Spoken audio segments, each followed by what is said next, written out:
నాణ్యత గల ఉపాధ్యాయులను తయారు చేయాలని మెదక్ ఎంపీ రఘునందన్ రావు అన్నారు.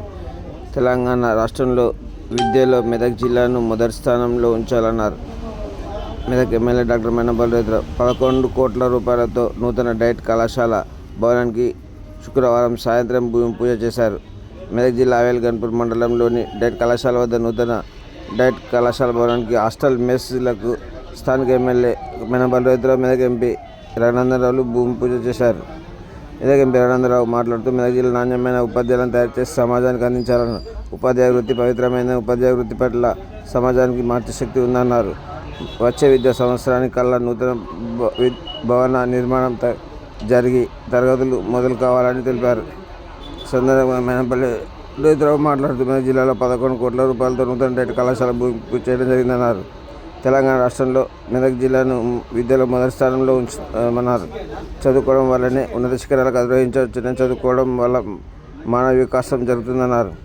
జిల్లా కలెక్టర్ రాహుల్ రాజు మాట్లాడుతూ డైట్ కళాశాల ఉపాధ్యాయులు తయారు చేసే కార్ఖానా కావాలన్నారు. రానున్న విద్యా సంవత్సరానికి నూతన భవనాన్ని అందించే ప్రణాళికలు తయారు చేశామన్నారు. ఈ కార్యక్రమం మెదక్ ఆర్డీఓ రామాదేవి, డైట్ కళాశాల ప్రిన్సిపాల్ రాధాకిషన్రావు, ఆవేల్గన్పూర్ మాజీ సర్పంచ్ సాయిలు, సంబంధిత ప్రజాప్రతినిధులు తదితరులు పాల్గొన్నారు.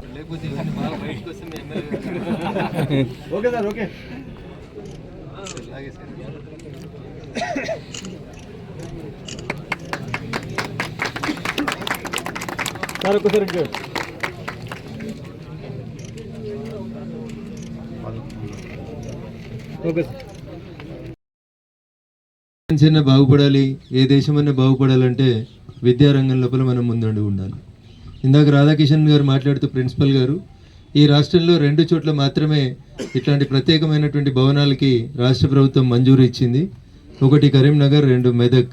కానీ మెదక్లోనే మనం మొదట భూమి పూజ చేస్తూ ఉన్నామని చెప్పి రాధాకిషన్ గారు చెప్పారు. నిజంగా చాలామంది అనుకుంటారు మెదక్లో ఏముంది, మెదక్ వెనుకబడ్డ ప్రాంతం అని అనుకుంటూ ఉంటారు. కానీ మెదక్ చాలా ముందడుగు వేస్తూ ఉంది, ముందుకు పోతూ ఉన్నాం.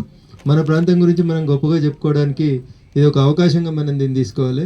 కాంట్రాక్టర్ గారికి నాది ఒక విజ్ఞప్తి. ఇందాక అడిగిన కాంట్రాక్టర్ ఎవరు, ఎక్కడున్నారు, ఎంత కేసినారని అడిగితే so it is very unfortunate 26% less వేసినారని చెప్పి తెలిసింది. బాధాకరం. 11 కోట్లలో 2.6 తక్కువ అంటే 8 కోట్లలో వర్క్ చేయాల్సి ఉంటుంది. అందుకని శ్రీనివాసరెడ్డి గారు కొంచెం క్వాలిటీ మెయింటైన్ అవుతుందా అవుతలేదా, టైమ్లీ పని అవుతుందా అవ్వదా, మధ్యలో కాంట్రాక్టర్ గారు ఏమైనా పారిపోతారా, ఇట్లాంటి చర్యలన్నీ తీసుకొని 15-16 నెలలలో దీన్ని కంప్లీట్ చేయాలని ఒక లక్ష్యంగా పెట్టుకున్నారు. అంటే ఇప్పుడు వచ్చే జూన్ అనేటువంటి అకాడమిక్ ఇయర్ కాకుండా నెక్స్ట్ అకాడమిక్ ఇయర్ కన్నా ఇక్కడికి వచ్చేటువంటి విద్యార్థులకి ఇక్కడ ఉన్నటువంటి కొత్త బిల్డింగ్, హాస్టల్ వసతి, క్యాంటీన్ వసతులు అందుబాటులోకి రావాలి. అందుకని కాంట్రాక్టర్ గారు ఇంకేమైనా వేరే సమస్యలు ఉంటే మేము స్థానిక ఎమ్మెల్యే గారు కానీ మేము కానీ కోఆపరేట్ చేస్తాం. But as per the schedule 18 నెలలు లేదా 16 నెలలలో పూర్తి చేసి జూన్ 27కి ఇక్కడ బిల్డింగ్ని అందరికీ అందుబాటులోకి వచ్చేలా తీసుకురావాలని చెప్పి కాంట్రాక్టర్ గారికి అప్పీల్ చేస్తా ఉన్నాను.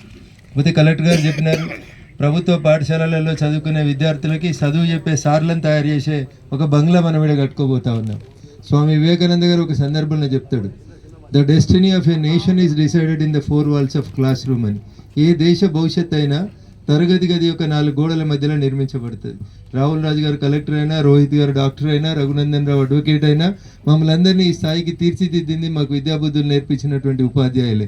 కాబట్టి ఆ ఉపాధ్యాయులకు శిక్షణ ఇచ్చేటువంటి ఈ డైట్లో మంచి అకామిడేషన్ తోటి 11 కోట్ల రూపాయలతోటి రాష్ట్ర ప్రభుత్వం మంజూరు చేసినటువంటి నిధులతో ఈ పనిని ప్రారంభించేటువంటి కార్యక్రమంలో పాల్గొంటున్నందుకు నాకు కూడా ఆనందంగా ఉంది. I started my career as a teacher కాబట్టి విద్యార్థుల కన్నా విద్యాబోధన కొంచెం నేను ఇంపార్టెన్స్ చూపిస్తూ ఉంటాను. కాబట్టి డైట్ ప్రిన్సిపల్ గారు శ్రీనివాసరెడ్డి గారు బిల్డింగ్ నిర్మాణంలో నాణ్యతలో ఎట్లాంటి కాంప్రమైజ్ లేకుండా, పనులలో వేగం లోపించకుండా దయచేసి ఈ పనిని కరీంనగర్లో భూమి పూజ చేసేసరికి మెదక్లో బిల్డింగ్ ఓపెన్ అయింది అనేంత వేగంగా మీరు పని చేయించాలని నేను ఈ సందర్భంగా మీ అందరినీ కూడా కోరుకుంటూ అవకాశం ఇచ్చినటువంటి వేదిక ముందున్నటువంటి పెద్దలందరికీ కూడా మరొకసారి మొన్ననే ముగిసిన వైకుంఠ ఏకాదశి ఆంగ్ల నూతన సంవత్సరం సందర్భంగా మిమ్మల్ని అందరినీ కలుసుకునే అవకాశం లభించినందుకు కృతజ్ఞతలు తెలియజేస్తూ మీకు అందరికీ శుభాకాంక్షలు, ధన్యవాదాలు. జై హింద్, జై భారత్. ఉన్నాను. మరి నేను గెలవగానే ఒకటే విషయం చెప్పిన, మనకు 2 ముఖ్యమైనవి, ఒకటి విద్య, ఒకటి వైద్యం. మరి విద్యా వైద్యంలో భాగంగా మరి గత 10 ఏళ్ళు మనకు మాయమాటలు, మోసపు మాటలు చెప్పడం జరిగింది. మెడికల్ కాలేజ్ అంటారు, కొబ్బరికాయలు కొట్టాలా, ఆగమైపోవాలా, మళ్ళీ కనిపించరు. అట్లాంటిది మరి మన ప్రభుత్వం, మన కాంగ్రెస్ ప్రభుత్వం మీ బిడ్డని మీరు ఎమ్మెల్యే గెలిపించుకున్నాక బ్రహ్మాండంగా ఇవాళ మెడికల్ కాలేజ్ తెరుచుకొని బ్రహ్మాండంగా ఇవాళ డాక్టర్లు చదివి బయటికి వస్తున్న పరిస్థితి, అంటే మన కళ్ళ ముందే ఇవాళ అభివృద్ధి కనిపిస్తూ ఉన్నది. అదే కాదు, మరి నేను గెలిచిన వెంటనే అన్ని స్కూళ్ళకి పోవడం జరిగింది. అన్ని స్కూళ్ళకి పోతే కనీసం మన ఆడపిల్లలకు బాత్రూమ్లు లేని పరిస్థితి. అట్లాంటిది ఇవాళ ప్రతి స్కూల్లో కూడా ఇవాళ బాత్రూమ్లు కట్టుకోవడం జరిగింది అని చెప్పి తెలియజేసుకుంటా ఉన్నా. మరి దాంట్లో భాగంగా మరి ఇవాళ 11 కోట్లతోటి బ్రహ్మాండంగా సెంటర్ ఆఫ్ ఎక్సలెన్స్ కూడా మనం తెచ్చుకోవడం జరిగింది. ప్రత్యేకంగా మరి ముఖ్యమంత్రి గారితో మాట్లాడితే ఒకటి కరీంనగర్కి, ఒకటి మెదక్కి మనకి ఇవ్వడం జరిగింది అని చెప్పి తెలియజేసుకుంటా ఉన్నా.